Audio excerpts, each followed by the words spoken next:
अस्सलाम वालेकुम। पाकिस्तान टाइम के मुताबिक इस वक्त सुबह के 9:15 हुए जाते हैं। फ्राइडे का दिन है, जुमे का दिन है और 2024 के अंदर क्या मैं अपनी प्रेडिक्शंस दे रही हूँ उसके बारे में बात करते हैं। बीटीसी के बारे में क्या हो सकता है, इथेरियम के बारे में क्या हो सकता है, ऑल कॉइन्स का क्या हो सकता है। काफ़ी दिनों के बाद वीडियो बना रही हूँ क्योंकि बहुत सारी चीज़ें जो हैं वो देख रही थी और इस बीच में जो है वो आपके साथ 4 वीडियोस पर वीक शेयर की हैं, किस तरीके से ट्रेडिंग व्यू जो है वो यूज़ किया जा सकता है आसानी के साथ फॉर बिगनर्स। तो उम्मीद करती हूँ कि वो वीडियोस आपने जो है वो देखी होंगी, और अगर नहीं देखी हैं तो काफ़ी इन्फॉर्मेटिव वीडियोस हैं बेसिक लेवल के ऊपर। उसको देख सकते हैं, उसका लिंक जो है वो भी मैं आपको दे दूंगी। बीटीसी के अंदर अब क्या हो सकता है, मेजर ये था कि स्पॉट ईटीएफ जो है वो डेफिनेटली आपके सामने जो कि 10 जनवरी को हुआ और उसके बाद जो है वो प्राइस आपके सामने गई है ऊपर की तरफ। और अब जो है वो क्या मामलात हो सकते हैं, 32 तक का लेवल ऐसा है जहां तक जो है वो बिल्कुल चांसेस हैं कि ये टच करे। 32 33 का लेवल जो है वो उसके करीब करीब। वहाँ पे जो है अगर जाता है तो यहाँ पे मज़ीद मैं अपनी बाइंग करूँगी। ये मैं आपको अपने पोर्टफोलियो के बारे में बता रही हूँ, और स्पॉट के अंदर जो है वो बाइंग की जाए। ये ज़्यादा बेहतर रहता है। बाकी जो ऐसे पैसे हैं जो फ्यूचर ट्रेडिंग में लगाने के हैं, तो वो मैं आपको पर्सनल एक्सपीरियंस से भी और बाकी जितने भी हैं उसके अपने पोर्टफोलियो के हिसाब से, आपके अपने पोर्टफोलियो के हिसाब से जो है वो आप ये कर सकते हैं कि जो एक्स्ट्रा हैं, जो बिल्कुल you are ready to lose, वो फ्यूचर ट्रेडिंग के अंदर आप यूज़ कर सकते हैं, जिसके अंदर ये नहीं जहन में हो कि भाई वापस जो है वो अगर चले गए पैसे तो चले गए। ये नहीं है कि घर बार बेच के और वो सब चीज़ें। लेकिन स्पॉट के अंदर जो है वो बीटीसी इथेरियम के अंदर हमेशा से मैंने कहा है कि बहुत सेफ आप चलते हैं, और फ्यूचर जो है ट्रेडिंग ट्रेड्स लें, लेकिन इतनी नहीं कि रोज़ाना ट्रेड्स फ्यूचर ट्रेडिंग जो है वो होती चली जा रही है, क्योंकि बहुत सारे ऐसे जो हैं वो ट्रेड्स होती हैं जो कि आपकी बहुत कामयाब हो जाएंगी, लेकिन ऐसी एक ट्रेड होगी जो कि सब पे भारी पड़ जाएगी। सेफ प्लेइंग जो है वो मैं ये कहती हूँ कि भाई सेफ प्लेइंग करें, बेशक उसको आप कम प्ले करें, उसके अंदर ट्रेड्स कम लें, लेकिन सेफ प्लेइंग होनी चाहिए। पैसे जो हैं वो ज़ाया नहीं होने चाहिए, बजाय इसके कि भाई ट्रेड्स के अंदर हर वक्त रहें। बीटीसी के अंदर जो है वो मैंने आपको बताया है। और अब जो प्रिडिक्शंस हैं, नंबर वन प्रिडिक्शन जो मैं आपसे शेयर करना चाह रही हूँ, जो मुझे लगता है कि 2024 के अंदर जो है वो बीटीसी की प्राइस बिल्कुल डेफिनेटली नवंबर, अक्टूबर नवंबर दिसंबर के अंदर जो है वो अच्छी खासी ऊपर की तरफ जा सकती है। अबव जो है वो 60 के अबव जाने के काफ़ी चांसेस हैं। सम मतलब कि ऐसा भी हो सकता है कि 70। ये कोई इसका जो है वो टॉप नहीं कहलाएगा, और मज़ीद सालों के अंदर जो है वो बीटीसी के अंदर टॉप आएगा। लेकिन जो 2024 के अंदर है वो मैं यही देख रही हूँ कि इसके अंदर जो है वो प्राइस अभी ऊपर की तरफ जाएगी। फिलहाल जो आपसे शेयर किया वो ये है कि 32 तक के जाने के, 33 तक के अराउंड जाने के चांसेस हैं, और जहाँ पे बाइंग बिल्कुल बनती है। और इथेरियम के बारे में आपको भी इथेरियम के बारे में भी मैं आपको बताती चलूँ कि क्या है। उससे पहले मैं आपको बीटीसी हाल्विंग के बारे में बिल्कुल बता दूं कि बीटीसी हाल्विंग जो है वो बिल्कुल करीब करीब है, और यहाँ पे जो है वो 22 अप्रैल 2024 के जो है वो डेट बन रही है। लेकिन जो है वो 18 मई के करीब करीब जो है वो मेरे हिसाब से बीटीसी हॉल्विंग बनती है। और जब भी बीटीसी की हॉल्विंग आई है तो उसके करीब करीब 6 7 मंथ्स के अराउंड जो है बीटीसी की प्राइस जो है ऊपर बन जो है वो चली जाती है। इसके अकॉर्डिंगली जो है जितने भी प्रीवियस ईयर्स के अंदर देखा गया है, हाल्विंग जब आई है तो एवरेज जो है वो 6 7 मंथ्स ही रहे हैं, जिसके बाद जो है वो बीटीसी की प्राइस ऊपर गई है। 2024 के अंदर नवंबर का मंथ ऐसा बनता है जो कि 6 मंथ्स के बाद है, जो एवरेज है, यानी कि नवंबर भी हो सकता है, दिसंबर भी हो सकता है, 1 2 महीने ऊपर नीचे डेफिनेटली जहन में रखने हैं कि उसके बाद हाल्विंग के बाद जो है वो बीटीसी की प्राइस ऊपर की तरफ जाएगी। एक बहुत अच्छा चांस है कि आपको 32 33 के अराउंड जो है मौका मिले। प्राइस जाती है तो उसको स्पॉट के अंदर जो है वो बाइंग कर सकते हैं, रख सकते हैं, क्योंकि चांसेस हैं कि हाल्विंग के बाद जो है वो प्राइस ऊपर जाए। और मंथ्स भी मैंने देखें आपको बताए हैं, जो एवरेज है, जो प्रीवियस हिस्ट्री है, उसकी बेसिस के ऊपर। डेफिनेटली नथिंग इज़ 100%, लेकिन स्टिल जो आपको, हाँ मतलब प्रीवियस ईयर्स की हिस्ट्री है उसको मद्देनज़र रखते हुए मैंने आपको ये बात शेयर की है हाल्विंग के बारे में।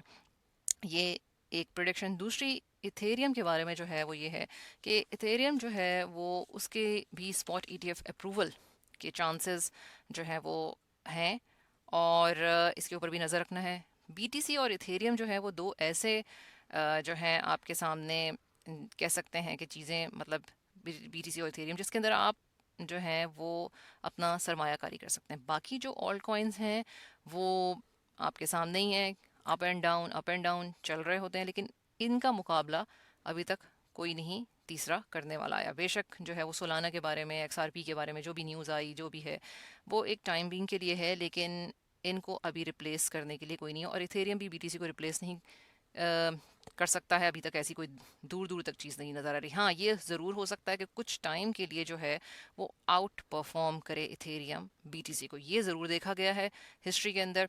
और प्रीवियस जो टाइम गुजरा पिछले साल में भी ऐसा ज़रूर काफ़ी दफ़ा टाइम आया है कि जब इथेरियम की प्राइस जो है वो प्राइस जो है वो काफ़ी मतलब कि आउट परफॉर्म की है BTC की प्राइस को। सो इथेरियम के अंदर जो है वो डेफिनेटली ये तीसरी प्रिडिक्शन ये है कि और कोई जो ऑल्ट कॉइन्स हैं उसके स्पॉट ETF के अप्रूवल के चांसेस मुझे कोई ऐसे नहीं लग रहे हैं, जैसे कि BTC का आपके सामने और इथेरियम का भी चांसेस बहुत हैं।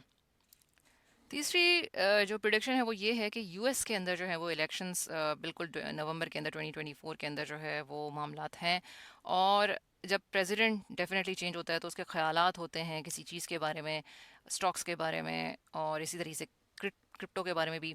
और जो SEC के चेयरमैन हैं, ठीक है, उनके बारे में भी डेफिनेटली ये वही लोग होते हैं जो कि प्रेसिडेंट वगैरह जिनके बारे में मतलब जो अच्छा सोचता है। अगर जो प्रेसिडेंट जैसा चेंज होता है तो ये लोग जो हैं जैसे SEC के अंदर जो हैं मतलब वो भी चेंज हो सकते हैं। जैसे कि गैरी गेंसलर जो है वो SEC को रिप्रेजेंट कर रहे हैं। अगर ऐसा प्रेसिडेंट आया जो कि गैरी गेंसलर के हिमायत में नहीं है तो वो भी डेफिनेटली चेंज हो गए। अब ये है कि आपको ये अच्छी तरह से पता है कि बहुत सारे जो पॉलिटिक्स के अंदर हैं US के अंदर लोग इन्वॉल्व, तो वो प्रो क्रिप्टो भी हैं उसमें, लेकिन बहुत सारे ऐसे हैं जो कि क्रिप्टो को पसंद नहीं करते, जो स्कैम कहते हैं इसके अंदर। जैसे डोनाल्ड ट्रम्प है, तो डोनाल्ड ट्रम्प जो है वो बिल्कुल मतलब इसको पसंद नहीं जैसे कर रहे हैं। और ये जो बाइडन हैं जो करंट US के हैं प्रेसिडेंट, तो इनका ये है कि इन्होंने कहा कि भाई इसके ऊपर 32% जो है वो टैक्स लगना चाहिए क्रिप्टो के ट्रेडिंग वगैरह के ऊपर। सो ये मिक्स किस्म के जो हैं वो इनके तासुरात ख़यालात हैं। और जो इलेक्शन के अंदर जो भी जीतेगा तो उसका इम्पैक्ट जो है वो फ़ौरन एकदम से 2024 के अंदर तो नहीं, लेकिन आइंदा आने सालों, आइंदा जो भी साल हैं उसके अंदर 4 इयर्स के अंदर जो है वो आ सकते हैं। क्योंकि यही चीज़ आपको पता है कि जो जिस चीज़ को पसंद करेगा, जो जिस चीज़ की हिमायत में है, वो उसके बारे में रूल्स एंड रेगुलेशंस बनाएगा, उसके बारे में पॉजिटिव थिंकिंग रखेगा। और जो नहीं पसंद करेगा क्रिप्टो को, तो वो जो है उसके लिए ज़ाहिर है मसला क्रिएट कर सकता है। सो ये कोई डायरेक्ट जो है वो इम्पैक्ट तो नहीं, लेकिन इसका टाइम लगेगा इम्पैक्ट होने में। दूसरी प्रिडिक्शन जो है वो, इसके नेक्स्ट प्रिडिक्शन मेरी ये है कि जैसे AI क्रिप्टो जो है कॉम्बिनेशन जो है इनका, मतलब कि AI का काम आपको पता है कि बहुत ज़्यादा हो रहा है, जिसकी एग्जांपल जो है वो चैट GPT आपके सामने है। सो और भी गेम्स वगैरह के अंदर भी जो है, और बहुत सारे प्रोजेक्ट्स हैं जिनके अंदर मेडिकल के अंदर AI जो है वो काम कर रही है। AI क्रिप्टो जो है वो मतलब कि काफ़ी बूम होने का और इसके अंदर जो है वो काफ़ी ग्रोथ होने के काफ़ी चांसेस है। इसके अंदर एक एग्जांपल मैं आपको दे रही हूँ, जैसे ये बिटेंसर है। आपने अगर इसको देखना हो, इसको पढ़ना हो, तो इसके ऊपर जाके आप पढ़ सकते हैं। और ये प्रोजेक्ट्स हैं ऐसे जो कि काफ़ी मतलब कि इनमें टाइम लगा हुआ है लोगों का, 2-2 3-3 साल लगे हुए हैं। और ये उसे इंटीग्रेट कर रहे हैं क्रिप्टो के साथ AI को। सो एक ये है बिटेंसर, दूसरा ये है मॉड्यूलस। ठीक है, मॉड्यूलस जो है उसमें भी काफ़ी काम इस वक्त चल रहा है। और बिल्कुल इसी के जो मॉड्यूलस के मतलब कि सिमिलर आप प्रोजेक्ट कर लें, वो है ये इन्फ्रेंस लैब्स। ये अपने जो है वो अर्ली स्टेजेस के अंदर है इस वक्त। सो ये वो काम है जो कि काफ़ी चांसेस हैं इसके प्रॉस्पर करने के और इसमें ग्रोथ के। सो ये वो मतलब कि अगर इनसे रिलेटेड कॉइन्स हैं तो वो आप लेके बिल्कुल अर्ली स्टेजेस के अंदर रख सकते हैं। और दूसरी इसके बाद मेरी प्रिडिक्शन ये है कि क्रिप्टो गेमिंग प्रोजेक्ट्स में काफ़ी अरसे से काम हो रहा है। अगर आप इसके ऊपर जाके देखें कि जो है वो बहुत अच्छे अच्छे प्रोजेक्ट्स हैं, जैसे टीयर ड्रॉप और जो है मतलब NFTs वगैरह है उसमें इंटीग्रेट किया हुआ है। और इसमें बहरहाल जो है वो टाइम लिमिटेड है और इतनी लंबी वीडियो नहीं हो सकती है, बट ये है कि क्रिप्टो गेमिंग जो है वो भी काफ़ी मतलब कि इसमें फ्लरिश करने के या प्रॉस्पर करने के या ग्रोथ के बहुत ज़्यादा इसमें चांसेस हैं। और इसके भी प्राइजेस वगैरह जो हैं वो इन टोकन्स के भी हाई होंगे।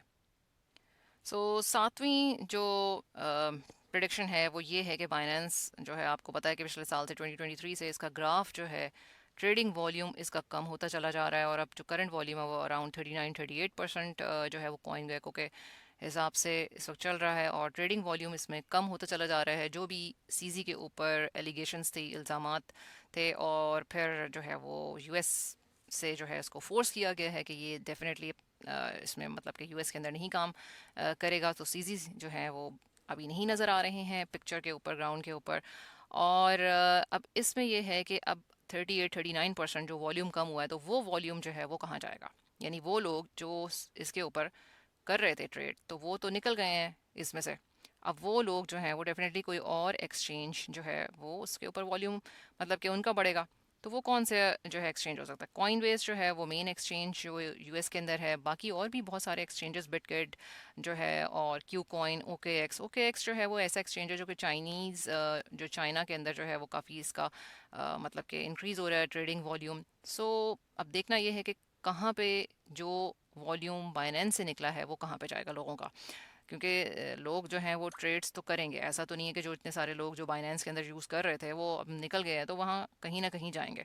सो अब ये जो हैं वो भी ग्रो कर रहे हैं एक्सचेंजेस, और ओके एक्स चाइना के अंदर काफ़ी ग्रो कर रहा है। कॉइन बेस जो है वो यूएस का जो है अच्छा एक एक्सचेंज है, और इसके साथ ब्लैक रॉक जो है, जो कि बिगेस्ट आपको पता है कि इन्वेस्टमेंट कंपनी है ब्लैक रॉक, जो कि स्पॉट ईटीएफ का जो है वो अप्रूवल वगैरह के अंदर बहुत आगे आगे।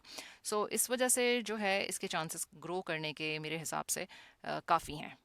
सो ये जो है वो कुछ प्रिडिक्शंस हैं जो मैंने अपनी जो है रिसर्च के हिसाब से आपके सामने रखे हैं।